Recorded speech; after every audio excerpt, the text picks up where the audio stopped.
මොනවද නිවන් දකින්න ප්‍රධාන වශයෙන්ම ගොඩනගාගත යුතු සම්බදතා හතරක් තියෙනවා. සෝවාන් ඵලය කියන්නේ ඉහළ ප්‍රතිඵලයන්නේ. එතකොට නිවන් දකින්න සම්බදතා හතරක් ගොඩනගන්න ඕන කියලා කියනකොට ඒ කියන්නේ සෝවාන් ඵලයට පත්වීම පිණිසත්. සෝවාන් ඵලයටපත් වුණා කියන්නේ ඒ කෙනාගෙන ආයේ සැකයක් තියාගන්න දෙයක් නැහැ. නතේ භවං අට්ඨමං ආදී යන්ති. ඒ කෙනා ආයේ සම්බදතා ගොඩනගන්න දෙයක් නැහැ. ඒ කෙනා අනිවාර්යෙන්ම සෝවාන් ඵලයටපත් වුණා නම් ඒ කෙනා නවතින්නේ කොතනින්ද? නිවන කරා යනවමයි. ඒක සම්බදතාවයේ හැදිනවා. ශක්තිමත්. ආයේ කැඩෙන්නේ නැහැ. සෝවාන් ඵලයටපත් වුණා නම් එතනින් එහාට නිවන කරා යනවද නැද්ද? යනවා. ඒ සම්බදතා ගැලවෙන්නේ නැහැ.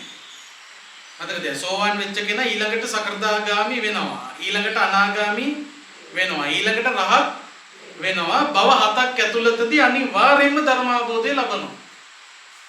ඒක ආයේ කැඩෙන්නේ නැහැ. දැන් මේ භවයේ සෝවාන් වෙච්ච කෙනෙක් ඊළඟ භවයේ වෙනකොට ඒ මාර්ගඵලයේ නැති වෙලා ගිහිලා ආයේ පෘථග්ජන වෙන්නේ නැහැ පින්වතුනි. දැන් මේ මනුස්ස ලෝකෙදී අපි හිතමු සෝතාපන්න ඵලයටපත් වුණා කියලා. එතකොට මරණයටපත් වෙලා නැවත වතාවක් මනුස්ස ලෝකෙක ඉපදුනොත් ඒක න උපදින්නේ කවුරු හැටියද? ජාත සෝතාපන්නේ හැටියට. කවුරු හැටියටද? ජාත සෝතාපන්න. ජාත සෝතාපන්න කියන්නේ එයා ඉපදෙන්නකොටම සෝවන්. හරි? ඉපදෙන්නකොටම සෝතාපන්න ඵලයටපත් වෙලාද නැද්ද? පත් වෙලා. සමහර ළමයි ඉන්නවා එහෙම. හරි? ජාත සෝතාපට්ටි. සෝතාපන්න ඵලයටපත් වෙනවා. ඉපදෙන්නකොටම මොකද ගිය භවයේ මාර්ගඵල ලැබපු කෙනෙක් එහෙනම් මේ භවයේ එතනින් එහාට තමයි යන්නේ. ඒ කියන්නේ සෝවන් ඵලයටපත් වෙච්ච කෙනෙක්ගේ සම්බදතාවය කැඩෙන්නේ නැහැ. සෝවන් ඵලයටපත් වීම පිණිස ගොඩනගාගත යුතු සම්බදතා හතරක් තියෙනවා. මේව ඔයාලට දන්නවා. අපි කියලා තියෙනවා. පළවෙනි එක තමයි සත්පුරුෂ ආශ්‍රය. ඕකේ කා.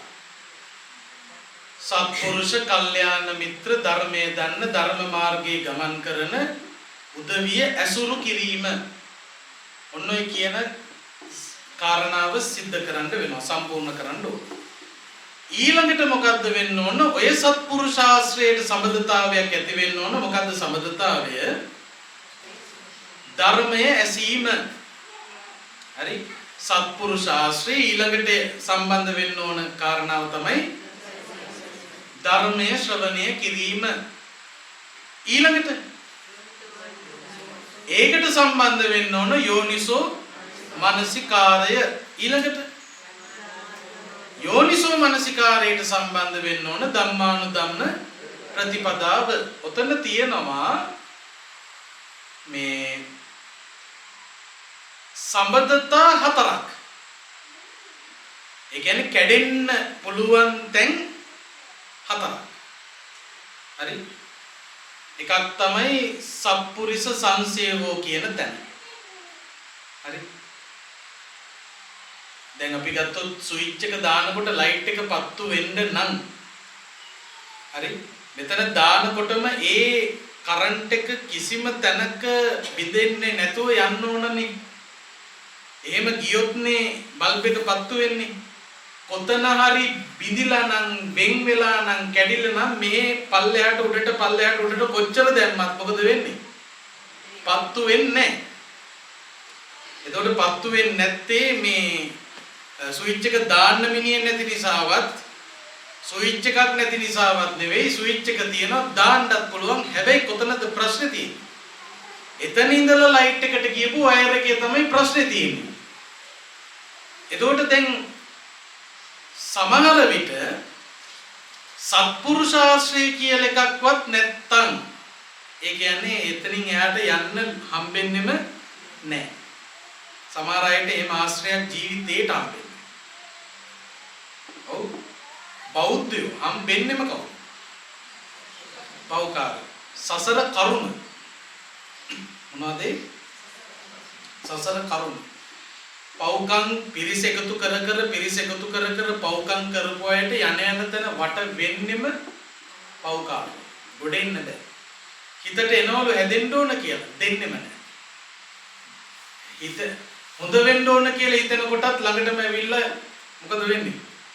වට කර ගන්නවලු හිතේ කෙලෙස් අවුස්සන ගමන අඩාල කරන පිරිස්.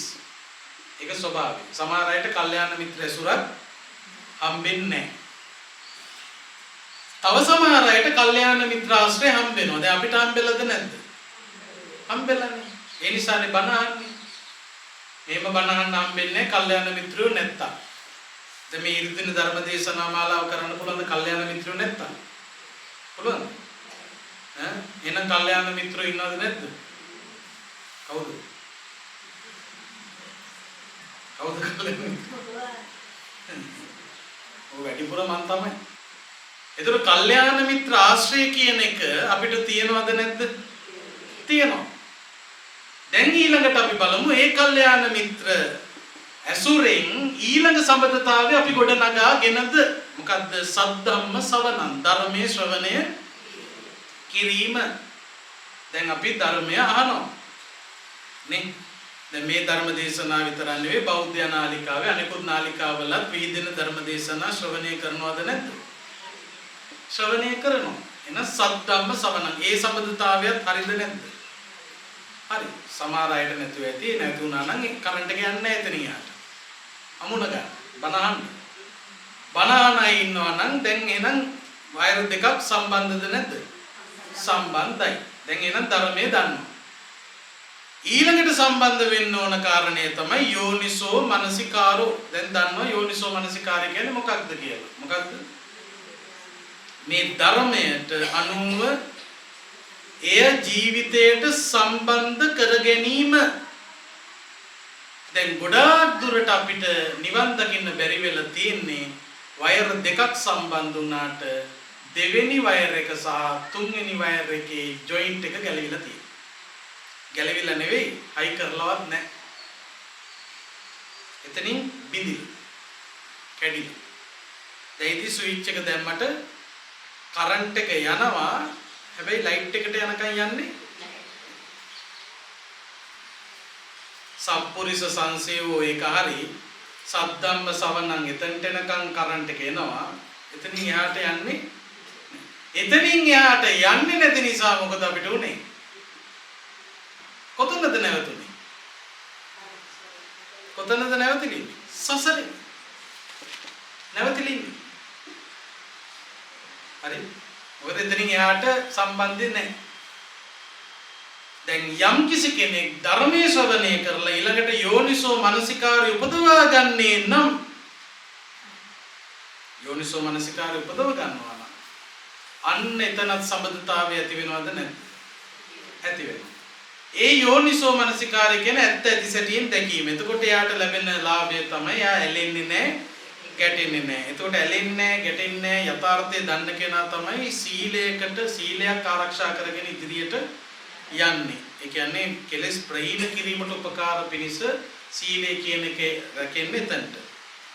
එතකොට යම් කිසි කෙනෙක් මෙන්න මේ නිවන පිණිස හේතු වන සීලයක් ආරක්ෂා කරනවා නම් ඒකට යෝනිසෝ මනසිකාරය තියෙන්නම ඕන. යෝනිසෝ මනසිකාරය නැතුව නිවන පිණිස හේතු වන ආර්ය අෂ්ටාංගික මාර්ගයට අයිති සීලය සම්පූර්ණ කරන්න බෑ. සීලය සම්පූර්ණ කරන්න පුළුවන්.